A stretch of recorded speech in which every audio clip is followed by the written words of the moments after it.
Bom, vamos para a nossa aula de hoje. Então, o tema é implementos para o preparo periódico do solo, ágado de disco e de Ayurveda. Então, o preparo periódico do solo, ou plantio convencional, ele é um conjunto de operações, né? No caso, aração, né, gradagem e outras práticas aí, né? Que são realizadas periodicamente no início de cada produção. Então, é aquele preparo do solo com a finalidade de receber a semente.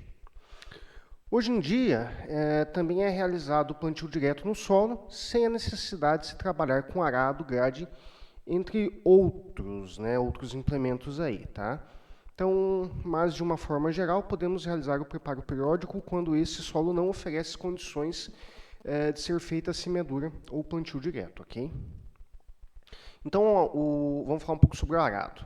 Então, uma produção boa depende de inúmeros fatores, como, por exemplo, o controle de pragas e doenças, a disponibilidade de água para a cultura, uma boa condição climática, entre esses fatores, né, também é preciso ter um bom solo, né, que seja capaz de fornecer as sementes ou as partes vegetativas das culturas, condições para que possam crescer sem grandes dificuldades, né, sem impedimento físico, por exemplo.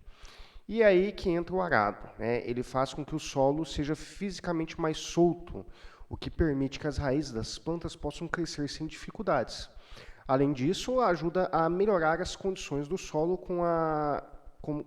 nas questões assim de infiltração de água, né, de arejamento, ou seja, ele aumenta a quantidade de ar ali, né, já que ele mexe diretamente com os macroporos, né, entre outros aí, tá? Entre outros fatores. Então, os arados eles podem ser de disco, né, liso ou recortado, ou de Ayurveda. Também podem ser puxados por tração animal ou tração motorizada. E esses de tração motorizada podem ser aclopados, semi-aclopados ou de arrasto. Tá? Aqui a gente tem a tração animal, né? Então, um arado de Ayurveda de tração animal. Então, ele tem essa lâmina, né? O arado de disco, tá? Então, o arado de disco é o tipo de arado mais utilizado no Brasil, devido aí principalmente à composição da maioria dos solos do nosso país, né? Ter a presença aí de tocos, pedras e raízes aí, e o que acaba dificultando a utilização do arado de Ayurveda, tá? Apesar do de Ayurveda ser melhor. E o arado aí de disco, quando encontra algum desses obstáculos, ele gira sobre o mesmo aí, causando assim um desgaste menor, né, do que o arado de Ayurveda, tá? Que ele apenas bate ali, né?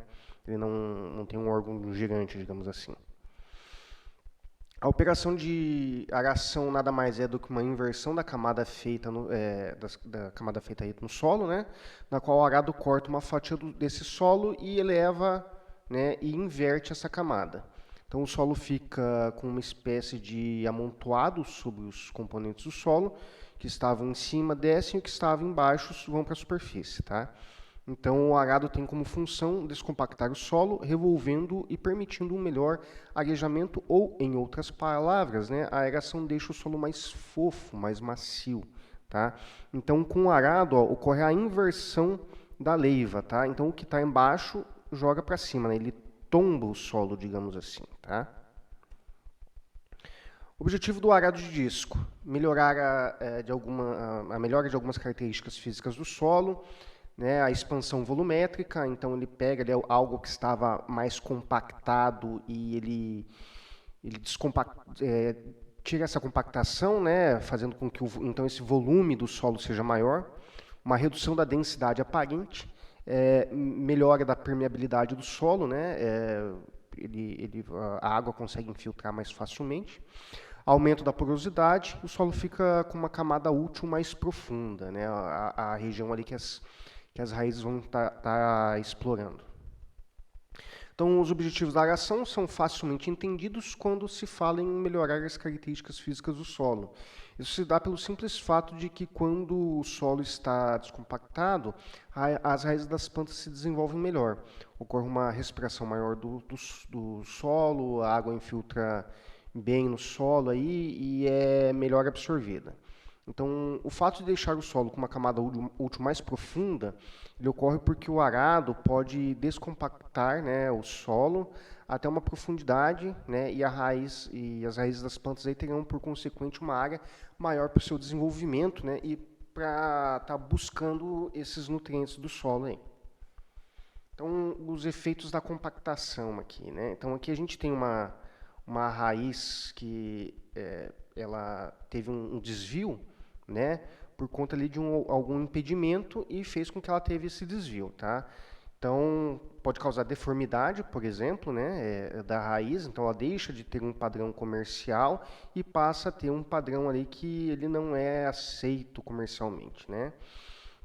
Então, aqui nessa figura, a gente tem, por exemplo, aqui uma representação esquemática de um pé de grade, que é o comportamento o comportamento do sistema radicular. Aí também é um fator, digamos assim, maléfico da grade, né? E aí o arado ele vem para quebrar isso, né? Com sucessivas gradagens, a gente pode formar o pé de grade, né? Que é como se fosse um espelhamento aqui no solo, né? E aí fica mais adensado e a raiz tem dificuldade para penetrar aqui, né? Para vencer essa barreira aqui. E aí você tem uma concentração maior das raízes nesse perfil do solo, consequentemente a planta ela não desenvolve tanto.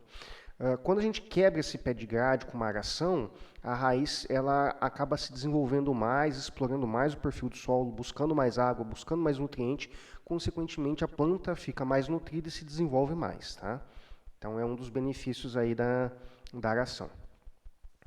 Solo com camadas compactadas, né? Então eu vou ter a parte não compactada aqui, né? O famoso pé de grade aqui, ou uma área de compactação, né? E a água ela não consegue, ela tem dificuldade para fazer a infiltração aqui, ela demora mais. Então tende o quê? A permanecer uma área aqui em cima encharcada por um longo período, né? Por um período maior, tá? Então uma aração ou uma subsolagem acaba melhorando essas condições aqui. Então a compactação, né, na colheita da cana-de-açúcar aí, da cana crua, com transbordo aí. Então a gente tem aqui, ó, claramente dá para ver aqui, ó, uma região mais compacta, tá? Então você tem uma camada compactada de 0 a 35, tá? E aí a grade ela vem aqui para o arado ele vem para quebrar essa compactação e melhorar a exploração das raízes nesse perfil de solo, tá? Outra coisa que causa compactação, né, que é comum, e aí pastagens muito antigas, né, é o que? É o boi, né? O boi ele tem um peso considerável, né? E como todo o peso ele é distribuído apenas em 4 regiões muito pequenas, que é o casco do animal ali, a pressão, né? A pressão aqui é muito grande, em uma área muito pequena. E isso vai causando, com o passar do tempo, uma compactação da área. Tá? E aí, mexendo, né, logicamente, na estrutura física do solo, causando, né, diversos problemas, como a gente já viu ali, né? Então, menor porosidade, falta de área ali naquela região, dificuldade de infiltração, entre outros fatores aí, tá? Então, o boi também ele causa compactação, tá? Por conta do tamanho da área ali de contato com o solo. Então, vamos ver um pouco da constituição geral de um arado aí de disco. Então, temos aqui a mola da roda estabilizadora, tá? A regulagem da roda estabilizadora, aqui, a roda estabilizadora, né? Um mastro de engate de 3 pontos, a placa de acoplamento, né? Aqui, o chassi, o eixo transversal, né? O pino de engate, isso para um de arrasto, né? Limpador de disco, né? Como se fosse uma barra, uma lâmina que vai retirar o excesso de terra que fica aderido ao disco. O disco, o cubo e a coluna, tá? Então, componentes aí de um arado de disco do tipo montado, engate de 3 pontos.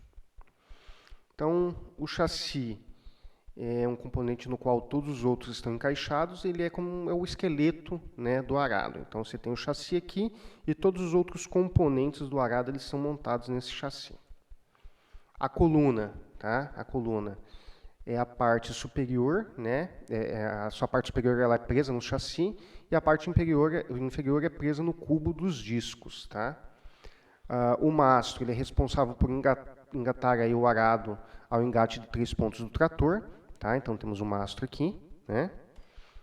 O eixo transversal, né? Ele é um eixo que está localizado na dianteira do arado, transversal ao chassi, né? Nas suas extremidades estão localizados os pinos que servem para o engate do primeiro e do terceiro ponto do trator, né? Ou seja, dos braços inferiores do sistema hidráulico do trator, tá? Então, esse aqui, né? A roda estabilizadora, ela está aqui, né? Então, responsável por dar estabilidade ao arado, impedindo que ele saia do trajeto correto e também serve para controlar a profundidade de penetração do arado também, tá? Então, você regula ali também para a profundidade.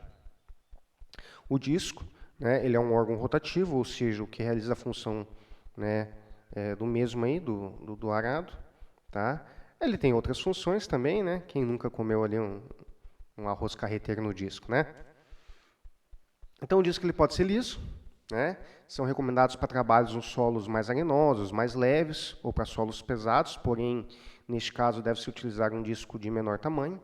Os recortados são mais recomendados onde o terreno tenha matéria verde mais densa, né? Então ele auxilia no corte, com presença de raiz. Então, o disco recortado tem como vantagem o fator de picar melhor a cobertura vegetal, né, embuchar menos o arado e ter uma maior superfície de corte. Então, tem aqui, né, o disco plano liso, côncavo no centro plano, né, e liso, cônico recortado, côncavo de centro plano ressaltado, né, recortado, côncavo e recortado, côncavo e liso, tá? Então são os vários tipos de discos aí. A regulagem dos arados. Então os arados devem ser regulados de maneira a facilitar o seu trabalho no solo e devem estar de acordo com a necessidade do respectivo trabalho, né? Uma boa regulagem nos traz grandes vantagens aí, como economia de combustível, menor desgaste da peça e melhor rendimento. O arado pode ser regulado tanto no sentido longitudinal quanto no sentido vertical. De maneira simplificada, isso quer dizer que o arado deve ser ajustado para que toque o solo da melhor maneira possível, não havendo falhas no trabalho, e que ele esteja totalmente regulado nos dois lados. Outra questão que podemos regular no arado de disco é a sua inclinação, tá? A inclinação ou ângulo vertical do disco é aquele ângulo formado pelo plano, né, que contém os bordos do disco e a vertical, variando aí de 15 a 25 graus dos arados regulares, tá? Então é essa regulagem aqui, ó, tá? Que ela pode ser de 25 ou de 15 graus. Quanto menor é esse ângulo, maior a capacidade de penetração do arado, né? Então ele vai penetrar mais. E é mais recomendado para solos mais duros, tá? Também podemos regular o ângulo horizontal, tá aqui, né? O ângulo horizontal é aquele formado entre o disco e o plano vertical do paralelo ao seu deslocamento, uma variação que pode ser de 35 até 50 graus, tá? Então essa regulagem ela vai mexer ali com a largura de trabalho, tá? Esse ângulo ele pode ser variado, o que altera no final, né, a largura de corte do arado. Então, perceba olhando aí que para a figura, né, que quanto maior o ângulo horizontal, né, quanto maior o ângulo, maior a largura de corte individual do disco. Quanto menor o ângulo, menor será a largura de corte do disco, tá? Então, óbvio aí, né? Arado de Ayveca. Então, o arado de Ayveca ele tem a mesma função do arado de disco. Então, no Brasil, o solo favorece um arado de disco. Então, dependendo da situação, como por exemplo, aí um solo sem muitas raízes, não muito úmido, nem muito duro, o arado de Ayveca pode ser mais eficiente do que o arado de disco, tá? Em pequenas propriedades, como as que são comuns aí no Amazonas, né? O uso de arado de Ayveca é bastante comum, principalmente puxado pela tração animal, tá? Então, o arado faz um trabalho de inversão do solo melhor do que o arado de disco, tá? Então, aqui a gente tem um exemplo de arado de Iveca, tá? Então, é reversível aí, né? Montado. Vamos ver um pouco da constituição desse Iveca, então. Então, aqui a gente tem né? Que é a Iveca. Então, eleva e inverte a fatia do solo cortado pela relha, né? A relha é o segundo aqui, que tem a função de cortar o solo e iniciar o levantamento da seção cortada. Tá? O 3 aqui é o rasto, absorve as forças laterais e ele dá estabilidade. Né? O 4 aqui, que é o suporte, reúne todos os componentes do Iveca. E o 5 aqui é a coluna, que conecta ao chassi os componentes do Iveca. Tá? Tipos de arado aí. Então, nós temos aqui, né, o A, o arado montado, o B, o semi-montado, tá? E o C de arrasto, ok? E temos também o arado de Iveca de tração animal, né? Então, ele tem a coleira, a lombeira, né, a rédea, né, e a corrente de tração, né, ou de tiro, que é chamado, tá? E aí é o implemento propriamente dito. Então, aqui a gente tem um exemplo, né, de trabalho com tração animal.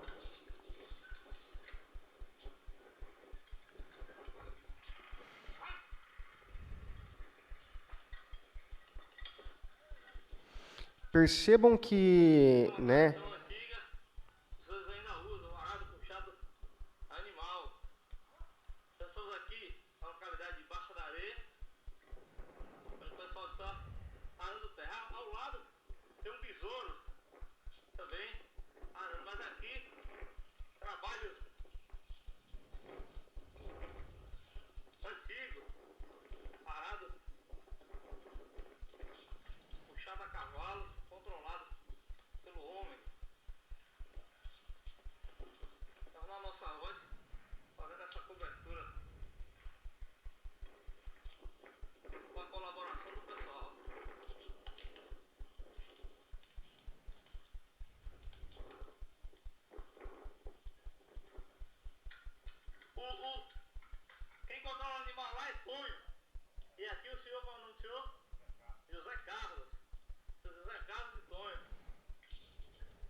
por isso percebam, né, que em uma localidade onde não dispõe de uma tecnologia, né, um trator aí para estar trabalhando, né, o rendimento da aração com tração animal, ele é satisfatório, né?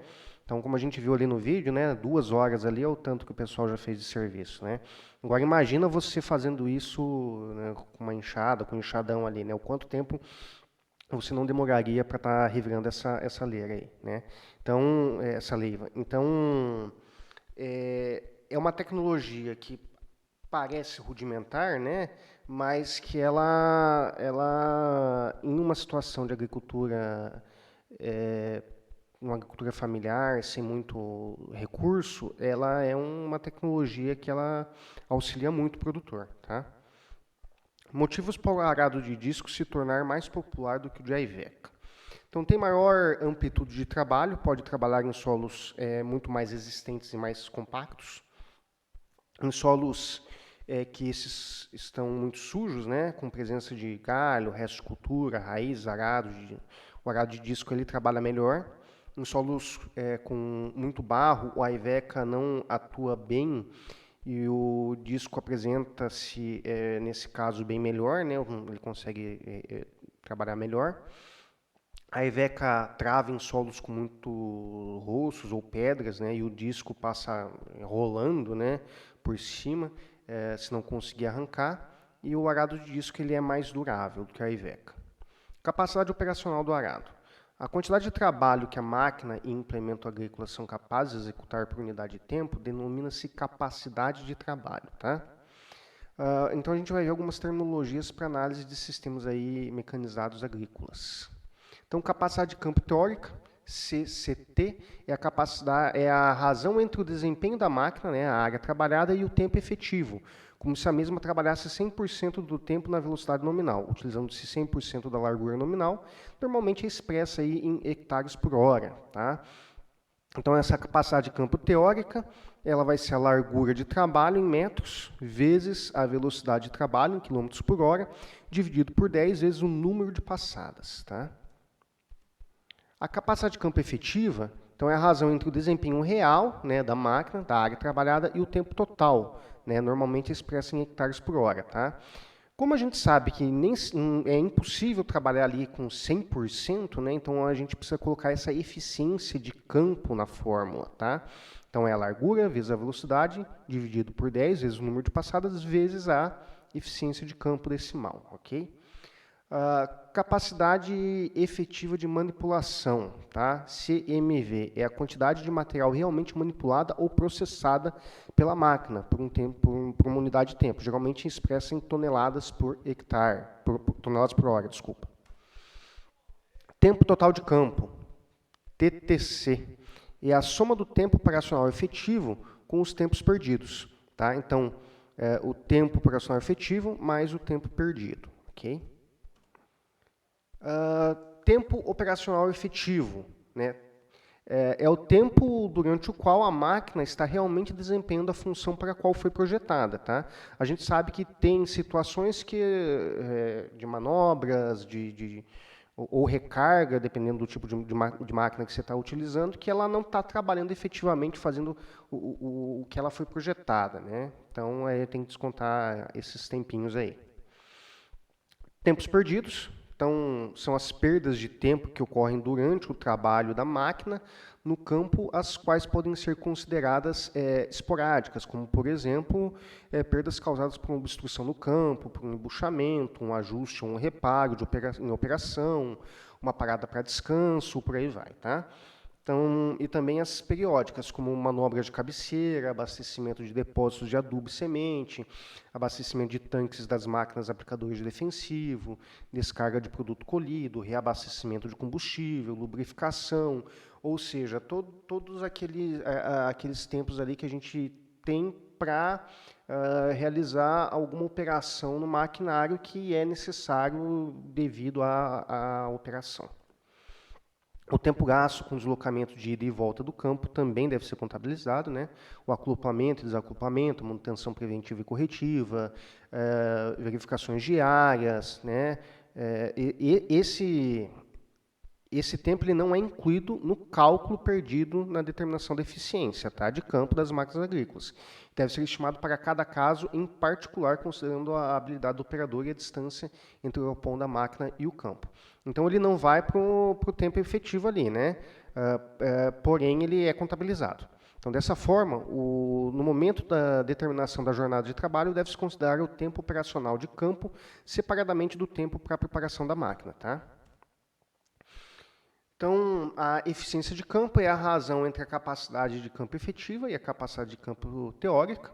ou, né, a razão entre o tempo operacional efetivo e o tempo total de campo, tá? Então tá aqui as duas formulazinhas, né, que eu acabei de falar para vocês aí. Uma maneira de se reduzir o custo de produção é aumentar a eficiência de campo das operações de máquinas agrícolas. Então, a eficiência de campo durante determinada operação pode ser calculada a fim de se detectar pontos de estrangulamento com o objetivo de aumentar o tempo efetivo e, consequentemente, a eficiência de campo. Tá?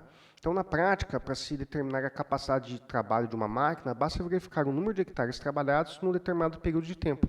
Por exemplo, né, se uma semeadora adubadora plantou 5 hectares de milho em 4 horas, então a capacidade de trabalho é 5 hectares dividido por 4 horas de 1,25 hectare por hora. Tá? Então essa aí seria essa capacidade efetiva de trabalho. Né?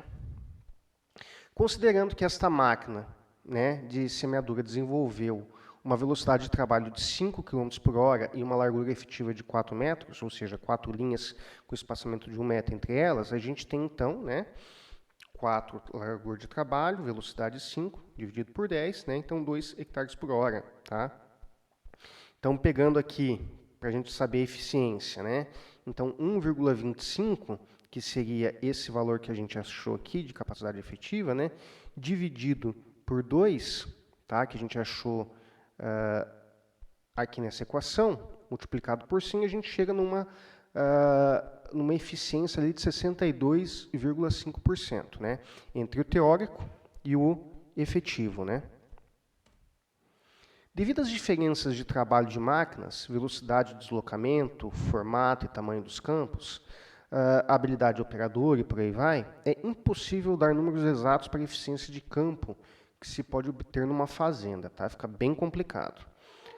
Porém, a gente tem uma tabela que a gente pode ter como padrão. Tá? Então, a gente tem velocidades de trabalho e eficiência de campo para operações com diferentes máquinas e implementos. Tá? Então, a gente tem aqui, ó, por exemplo, o equipamento, a velocidade e a eficiência. Tá? Então, o arado trabalha de velocidade de 4 a 8 km por hora, com eficiência de 70 a 85. Então, isso aqui são parâmetros que podem nos nortear para os cálculos, né, e para a gente fazer o planejamento da atividade em campo. Tá? E aí você tem aqui, ó, semeadores, por exemplo, de sementes graúdas para plantio direto, plantio convencional. Então, todos os implementos aqui, né, suas velocidades e suas eficiências de trabalho em campo. Então, a eficiência no uso do tempo pode melhorar significativamente quando os campos são longos.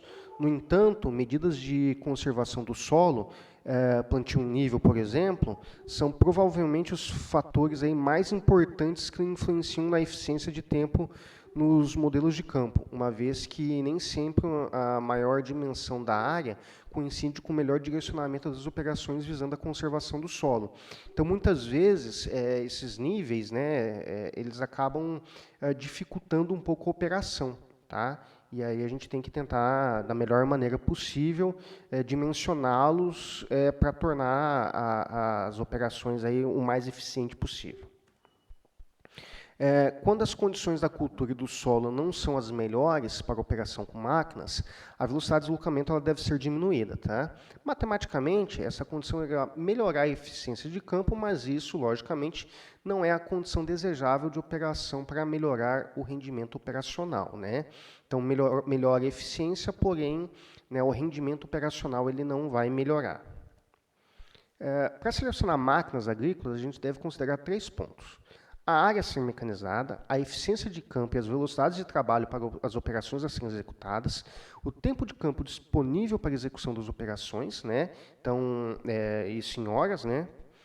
Jornada diária da máquina, tá? Em horas-dia, número total de dias para execução da operação, né? De campo, TD aqui, número de dias perdidos, DP, número de dias de final de semana e feriados que a gente vai ter, que não são efetivamente trabalhados, e número de dias perdidos devido ao clima. Né? Então, aquelas condições que a gente sabe que em um determinado mês ele tem uma condição referente ao clima que eu sei ali que tantos dias ali eu vou ter chuvas muito pesadas, né? Então a gente consegue prever isso aí também de acordo com os modelos climáticos que a gente tem, né? Então a gente já sabe o comportamento, né, por conta da previsão do tempo, né? Então, para que um dia seja considerado trabalhável devido ao clima, é necessário que a umidade do solo seja menor ou igual a 90% da disponibilidade máxima de água que o solo pode ter, né? Ou seja, da CTC ali, né? Da CTC não, desculpa, da capacidade de campo. A precipitação ocorrida no dia seja inferior a 5 milímetros, a precipitação do dia anterior seja inferior a 10 milímetros e não haja persistência do mau tempo, isto é, a precipitação do dia anterior seja menor que 2 milímetros e do dia trabalhável superior a 0,2 milímetros. Tá? Exemplo de cálculo de capacidade operacional. Então, de acordo com condições climáticas da região, um produtor determina um tempo de 2 meses para a realização do preparo do solo, trabalhando 10 horas por dia. Né? O preparo do solo é convencional, uma aração e 2 gradagens, e a área a ser preparada é de 120 hectares, dimensionando a largura de trabalho do arado, né, e a grade para executar a operação com maior eficiência. Então, a partir de agora, a gente vai ver o passo a passo para fazer o dimensionamento desse maquinário aí, de acordo com essas características aí de tempo que o produtor tem para estar preparando essa área de 120 hectares. Tá? Então, considerando que 2 meses tem 8 finais de semana e que o produtor não trabalhará aos domingos, tá? Então, 60 menos 8 igual a 52 dias. Considerando ainda que 10% desses dias não são trabalháveis devido à chuva, então 52 menos os 10%, 46,8 dias. Tá? Esse produtor contará com aproximadamente aí 47 dias trabalháveis com jornada de trabalho de 10 horas por dia, ou seja, pode-se contar aí com 470 horas de trabalho para o preparo do solo, né, dessa área.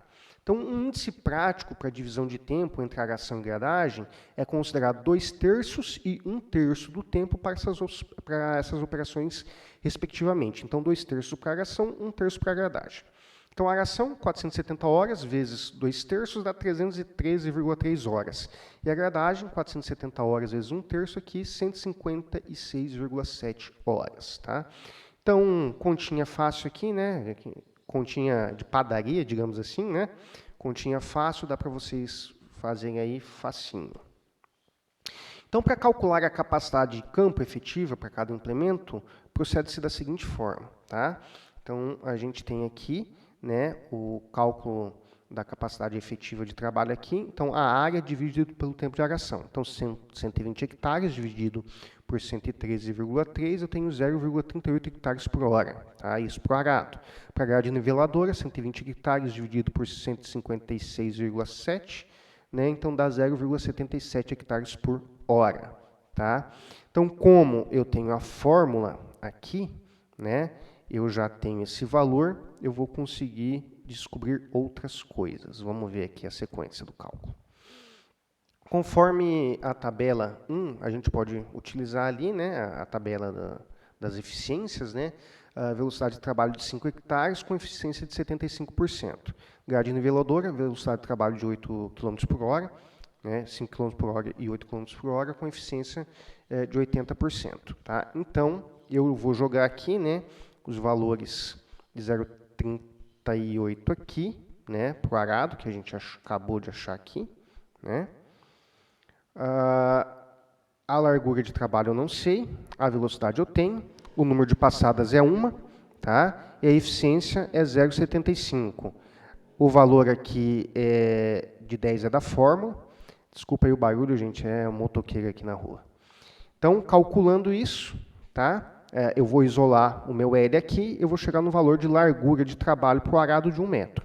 Então, preciso, para executar esse trabalho, de no mínimo ali um arado de 1 metro de largura de trabalho. A grade niveladora, então 0,77 aqui, 8 a velocidade dela, com 2 passadas, eficiência de 80%, isola a largura aqui, chega então numa largura de trabalho para a grade niveladora, para a execução desse trabalho de 2,4 metros, tá? No mínimo.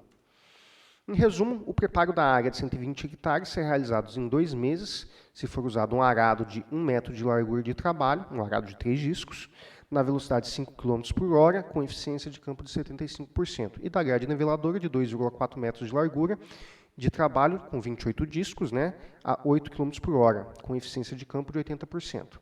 trabalhando-se 10 horas por dia, de segunda a sábado, considerando uma perca de 10% dos dias úteis devido a fatores climáticos. Tá? A atenção deve, viu, não é um cálculo muito difícil de se fazer, né? Então, a atenção deve ser dada quando o conjunto motomecanizado para o preparo do solo for composto por grade pesada e grade niveladora. Nesse caso, podem considerar as mesmas proporções de tempo citadas anteriormente, ou seja, 2/3 para a grade pesada, preparo primário, e 1/3 para a grade leve, preparo secundário. Em um sistema de preparo de solo convencional, uma gradagem pesada e 2 nivelada, ok? Potência necessária para o acionamento dessas máquinas. O trator usa motor de combustão interna para fornecer potência às máquinas agrícolas e perdas de potência ocorrem quando a potência do motor é transmitida para a tomada de força, para o sistema hidráulico e para o rodado de tração. Tá? Então, a potência disponível na barra de tração depende principalmente da potência do motor, da distribuição do peso sobre os pneus e da superfície do solo. A patinagem das rodas, responsável pela tração, constitui-se numa perda de potência. Para cada tipo de superfície, existe uma patinagem que torna máxima a eficiência tratória. Tá?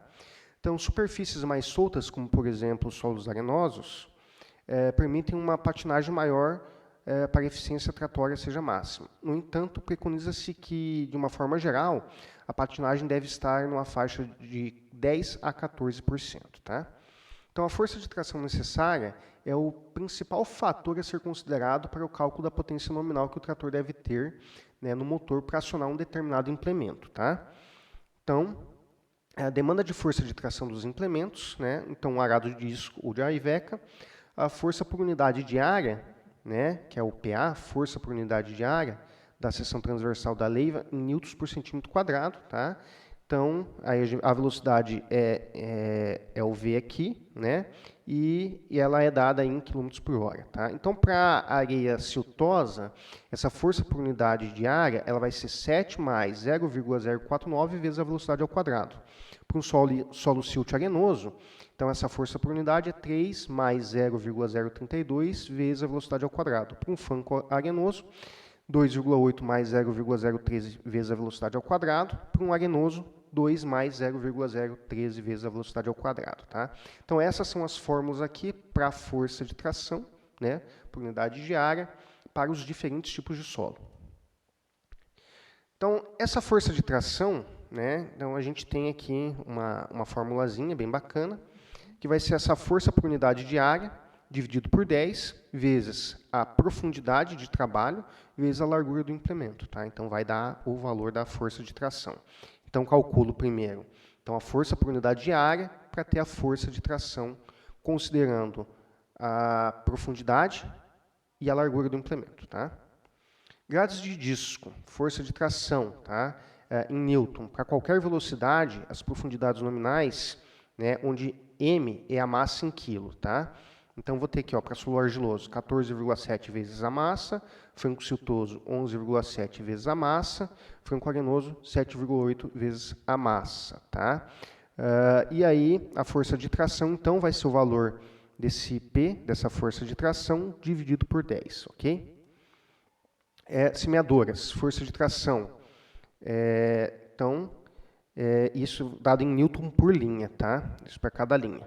Então, semeadoras para sementes graúdas, né, só semeadura. Então, essa força de tração vai ser 14,7 vezes a massa.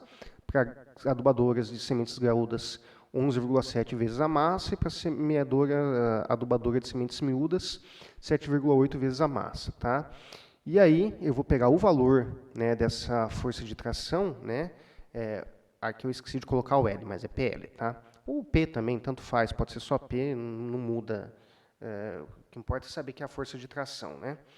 Vai ser essa força de tração dividido por 10 vezes a quantidade de linhas do implemento, tá? Potência nominal dos tratores. Então, a potência nominal vai ser a força de tração vezes a velocidade dividido por 75, tá?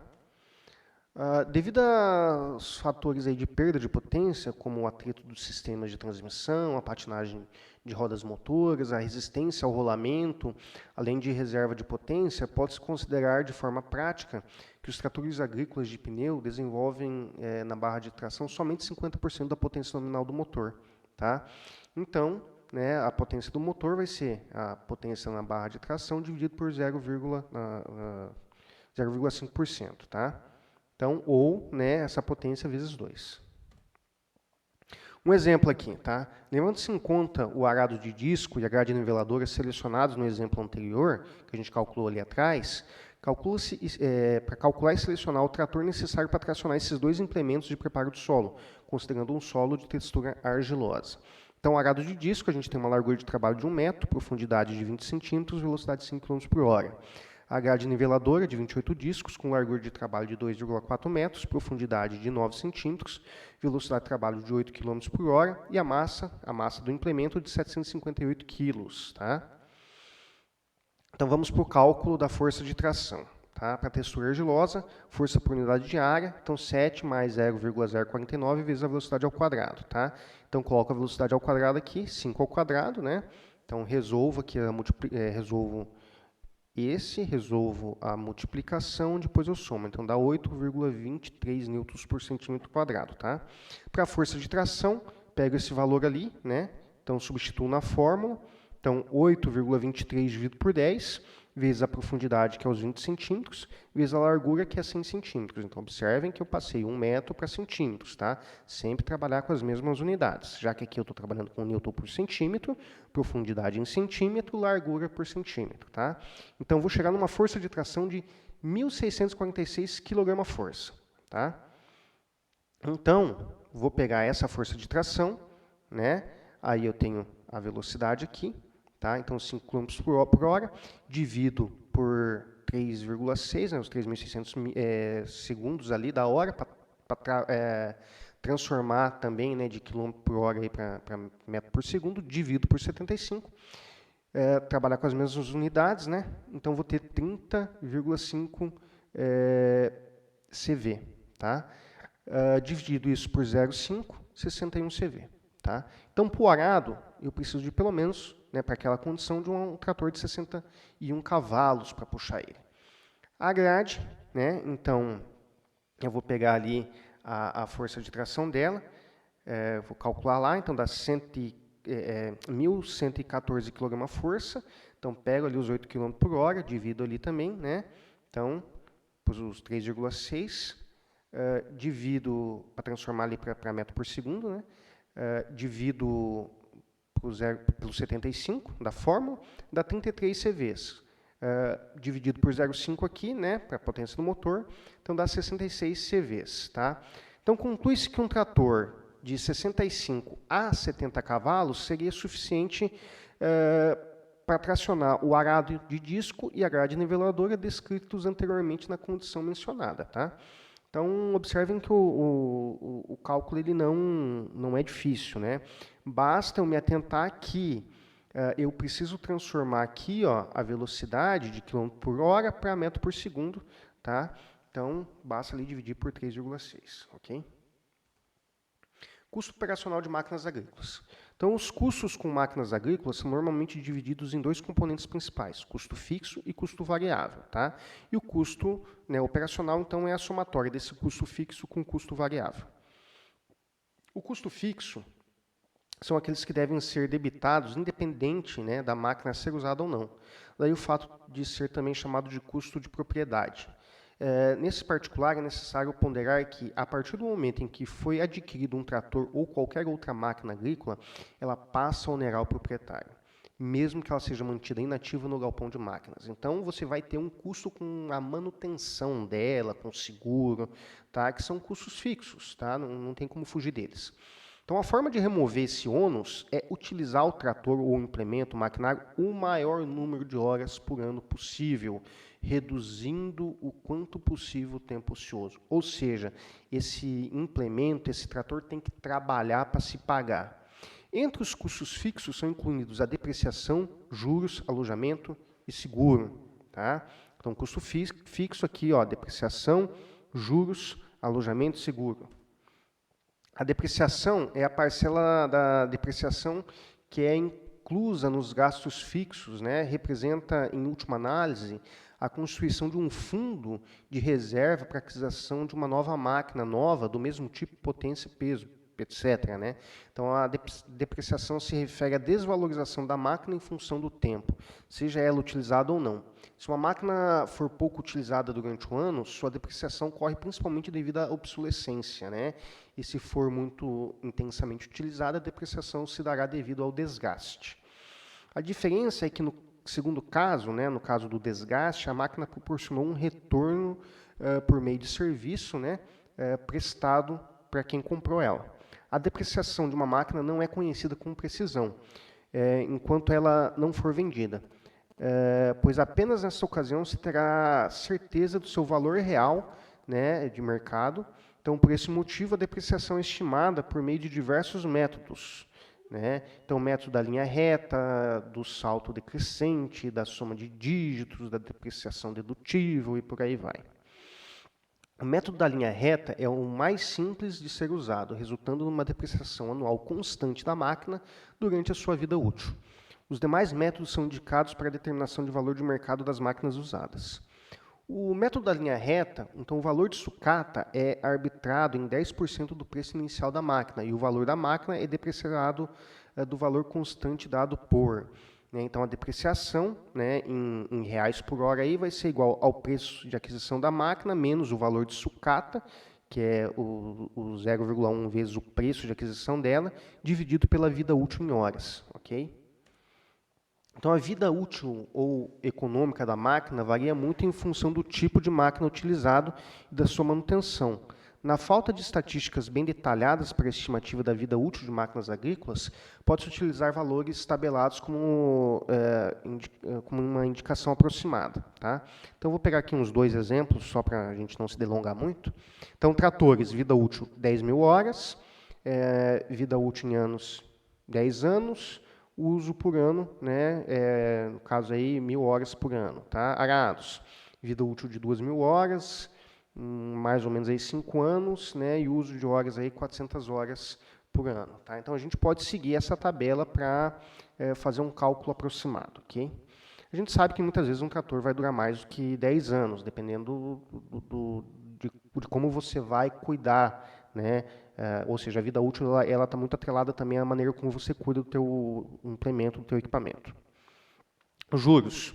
O capital utilizado para aquisição de máquina agrícola deve ser computado como rendendo juros à base semelhante do que é obtido quando esse capital é colocado no comércio. Normalmente são juros simples e calculados sobre o capital médio investido, pela fórmula. Né? Então, os juros, né, vai ser igual que é o preço de aquisição, né, mais 0,1 vezes o preço de aquisição, né, dividido por 2, dividido pelo tempo de uso por ano, né, vezes os juros ao ano, em decimal. Tá?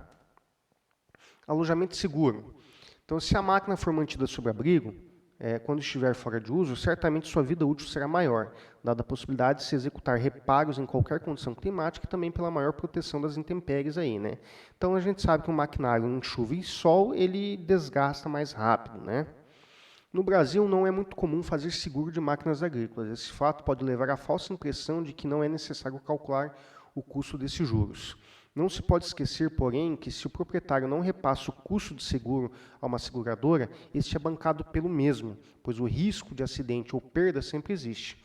Dessa maneira, o mais aconselhável é utilizar uma porcentagem de custo inicial para o cálculo do seguro, seja ele feito ou não em uma companhia seguradora. Tá? Então, os valores sugeridos pela literatura especializada para alojamento e seguro da máquina variam de 0,75% a 1% do custo inicial ao ano. Sendo assim, aconselha-se uma taxa de 2% ao ano para cálculo de custo com alojamento e seguro, conforme, né, a fórmula a seguir. Então, alojamento seguro é igual a 0,02 vezes o preço inicial de aquisição dividido pelo tempo de uso, horas ano. Ok?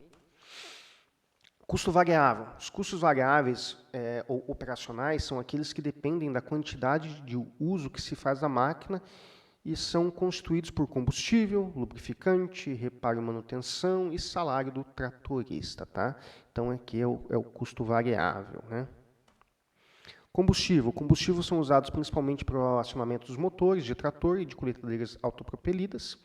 É difícil avaliar com precisão o consumo de combustível dos tratores devido às condições variáveis de carga a que são submetidos durante os trabalhos de campo. Então, esse consumo varia muito de acordo com o tipo de operação que vai ser realizada.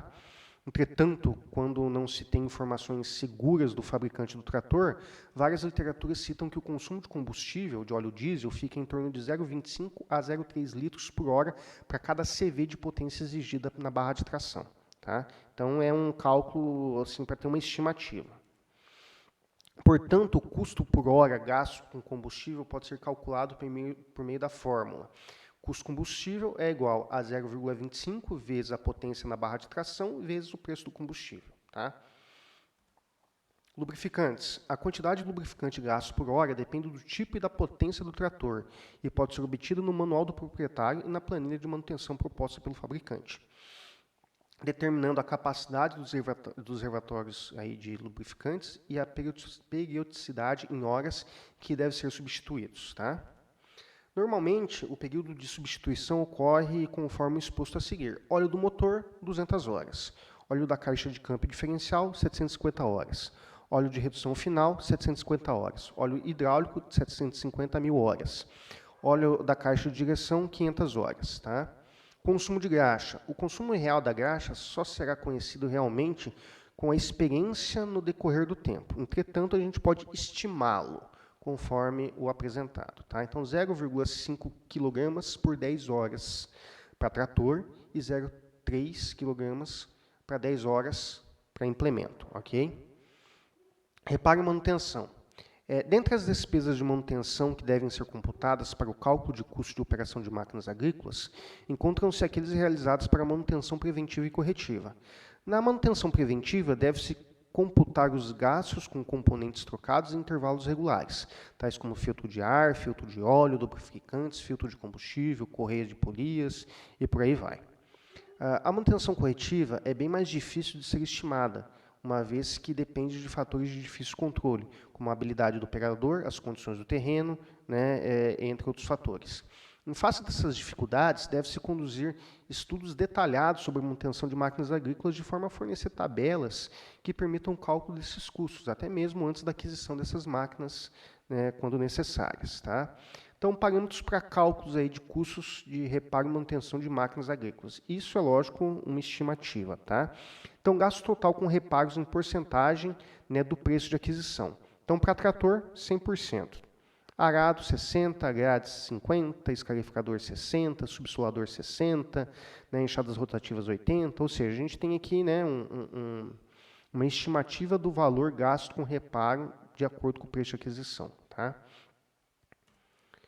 Salário do tratorista. Então, o salário do operador, bem como outros benefícios e encargos sociais, referentes à mão de obra devem ser computados, né, no cálculo de custo operacional das máquinas, considerando, no mínimo, a média que prevalecer na região. Também pode ser considerado pela seguinte forma. Tá? Então, assim, percebam que aqui é só uma estimativa, tá? Então, essa forma ela pode mudar um pouco, porque cada região ela tem um valor estimado para o ganho ali, desse tratorista, tá? Então não é um piso nacional, tá? Isso é por região. Então o salário mensal igual a 1,5 vezes o salário mínimo, né? Mais 20% de encargos sociais, tá?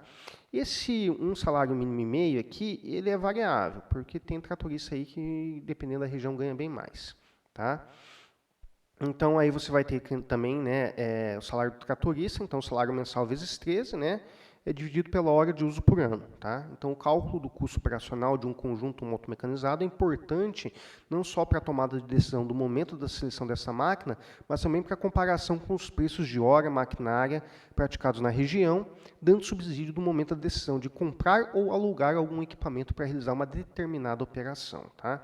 Então, é bom você conhecer todos esses custos para saber se tomar a decisão, né? O que é melhor, eu comprar o maquinário e ter toda essa estrutura para realizar uma determinada operação, ou é mais barato eu alugar esse serviço, contratar esse serviço para ser realizado, né? Então tem que botar na ponta do lápis aí e verificar isso.